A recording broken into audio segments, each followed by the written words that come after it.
دیکھیے مسئلہ ہے اصولی. ہم پی ٹی آئی کی اکثریت کو تسلیم نہیں کرتے. تمام سیاسی جماعتوں اور اس وقت پی ڈی ایم کا ایک متفقہ موقف رہا ہے کہ یہ دھاندلی کی پیداوار حکومت ہے. اس لحاظ سے یہ جائز حکومت نہیں. اور اگر کوئی ادارہ بھی ان کو سپورٹ کر رہا ہے تو وہ بھی ہماری نظر میں مجرم ہے. پھر جو دھاندلی سے آئے ہوں ان کو حق کیا پہنچتا ہے کہ وہ ہمیں منصفانہ انتخابات کے لیے قانونی مسودے بنا کر دیں، انتخابی اصلاحات ہمارے لیے کریں، مشینیں بنا کر ہمیں دیں اور ہمیں کہیں کہ یہ ایک منصفانہ انتخاب کی ضمانت ہے. تو اصولی طور پر میں انتخابی اصلاحات کے حوالے سے حکومت کے نہ ترمیمی مسودات کو، نہ قانون سازی کو، اور پھر ان کے ساتھ اس موضوع پر اسمبلی کے اندر بھی کسی کمیٹی میں بیٹھنے کو اپنے اصول کی نفی سمجھتا ہوں. اور یہ بات ظاہر ہے کہ ہم پی ڈی ایم میں کریں گے، تمام دوستوں کے ساتھ اس کو شیئر کریں گے، اپنی سوچ کو، اس فکر کو، ان کی بھی سنیں گے، اپنی بھی بات کریں گے. اور اگر یہ حکومت ہم پر اپنے اصلاحات امپوز کرنے کی کوشش کرتا ہے یا اس کے پیچھے کوئی قوتیں ہیں جو آئندہ کے لیے دھاندلی کے منصوبے کو ہم سے منوانا چاہتے ہیں، اس کو قانونی جواز دینا چاہتے ہیں، تو پھر میں اپنے دوستوں کے سامنے اس تجویز کو بھی رکھوں گا کہ کیوں نہ ہم اس طرح کے الیکشن کا ہی بائیکاٹ کر دیں. کیا ضرورت ہے؟ ہم لوگ کو بھی خوار کریں، خود بھی خوار ہوں، اور اس کے باوجود بھی نتائج جو ہیں وہ کسی کی خواہش کے تابع ہوں، کسی کی مرضی کے تابع ہوں، اور عوام کی مرضی جو ہے وہ دری کی دری رہ جائے. تو اس طرح کا 22 کروڑ انسانوں کا ملک ہے یہ، اور پھر بہت بڑی مسلمان اکثریت کا ملک ہے. اس قوم کے ساتھ بند کمروں کے اندر منصوبہ بندی کر کے مذاق اڑایا جائے ان کے رائے کا، اس کا ہم حصہ دار کیوں بنے؟ ہم اپنے ورکروں کو اور اپنے عوام کو کیوں خوار کریں گے؟ تو یہ اس حوالے سے ایک مسودہ، جہاں تک الیکشن کمیشن کا سوال ہے، حضرت الیکشن کمیشن نے 37 اعتراضات اٹھائے ہیں اس کے اوپر سے، اور اس نے پبلک کیے ہیں. ایسا نہیں ہے کہ وہ کوئی بند کمرے میں انہوں نے کیے ہیں، اور بڑا ایک جرأت مندانہ انہوں نے اس حوالے سے جو اپنا سٹانس دیا ہے. لہذا اب ہم بھی ان کے ساتھ کھڑے ہیں، لیکن ان کو بھی جب پبلش ہو گئے ہیں تو حکومت کے ساتھ کسی بند کمرے میں معاملات کو طے کرنے کی اجازت نہیں ہوگی. اب فیصلہ سیاسی لوگ کریں گے، سیاسی جماعتیں کریں گی. ہم چیف الیکشن کمیشن کے اس سٹانس کو جرأت مندانہ سمجھتے ہیں، اس کی تحسین کرتے ہیں، لیکن اس پر ان سے استقامت کا بھی تقاضا کرتے ہیں. اور یہ نہیں کہ پچھلے الیکشن میں بھی دھاندلی کسنے کی گالیاں الیکشن کمیشن کو ملتی رہیں، اب پھر بھی ایسے حالات پیدا کیے جائیں کہ ہم دھاندلی کرتے رہیں اور مورد الزام سے الیکشن کمیشن کو ٹھہرایا جاتا رہے گا. لہذا الیکشن کمیشن نے بھی اپنا اعتماد بحال کرنا ہے.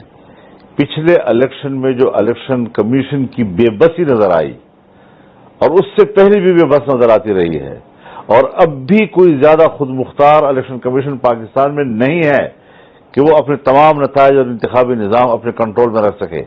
لہذا ہمیں ایک مستحکم، مضبوط اور خود مختار الیکشن کمیشن چاہیے، جس پر پاکستان کا نہ کوئی فرد، نہ کوئی منصبدار، نہ کوئی ادارہ اثر انداز ہو سکے.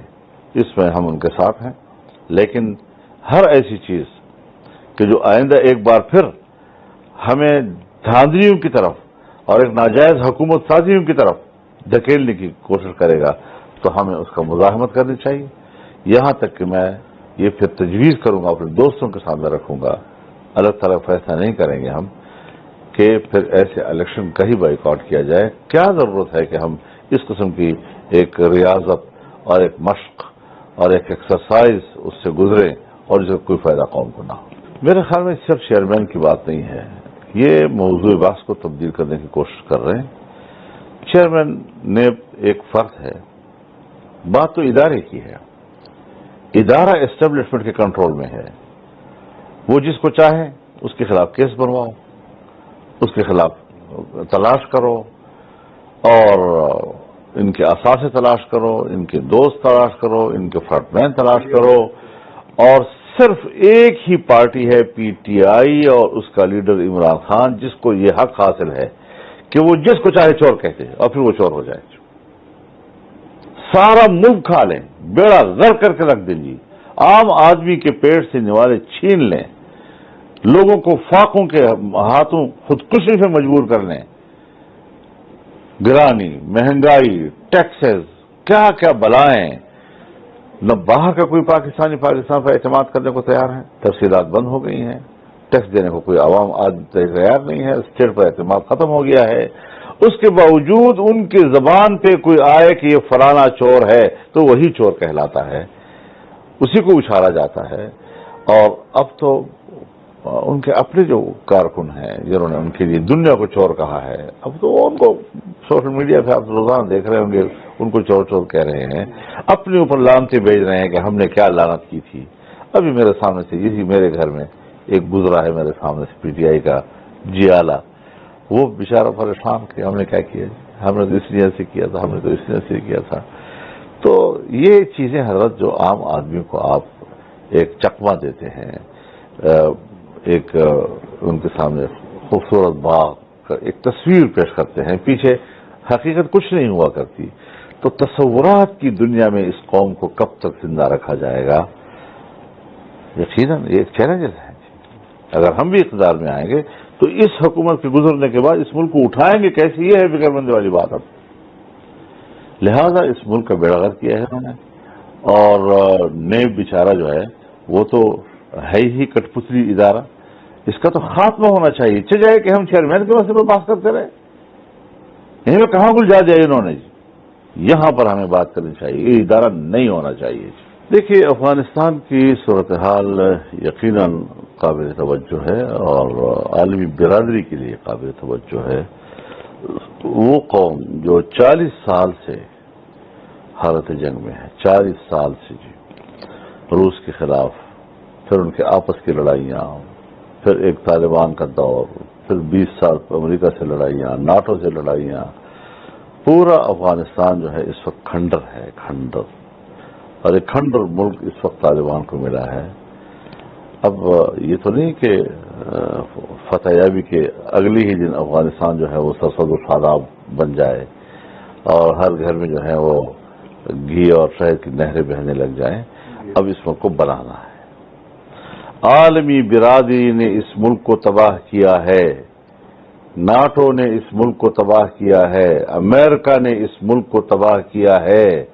اس ملک کو آباد کرنے کی ذمہ داری اب انہی کے اوپر ہے کہ وہ اتنا افغانستان پر اب خرچ کریں کہ افغانستان بن جائے۔ ایسی شرائط رکھنا طالبان کے سامنے کہ جو دوحہ معاہدے سے تجاوز ہو، اس میں اضافہ ہو، اس کا کوئی اخلاقی جواز نہیں ہے۔ اور ہم نے ان سے کہا ہے کہ آپ جو شرائط رکھ رہے ہیں، ایک تو اس امن معاہدے میں اضافہ ہے، آپ انسانی حقوق کی بات کرتے ہیں، آپ خواتین کے حقوق کی بات کرتے ہیں، ان کی تعلیم کی بات کرتے ہیں، اداروں میں ان کی ملازمتوں کی بات کرتے ہیں، جبکہ طالبان ابھی حالت جنگ میں ہے۔ اور پھر جو سخت گیر قسم کے لوگ جو مورچوں میں رہے اور 20 سال تک مورچوں میں لڑ کر اترے ہیں، ظاہر ہے کہ اس ماحول پر ابھی ان کے اثرات غالب ہیں۔ لہذا پہلے امن کا استحکام، اس سے آگے بڑھیں، پھر سیاسی استحکام، ایک نظام وہاں پر موجود ہونا، پھر اس سے آگے جائیں تو پھر آپ ملک کی معیشت کو اور اس کے مستقبل کو معاشی لحاظ سے مستحکم کرنے کی بات کریں۔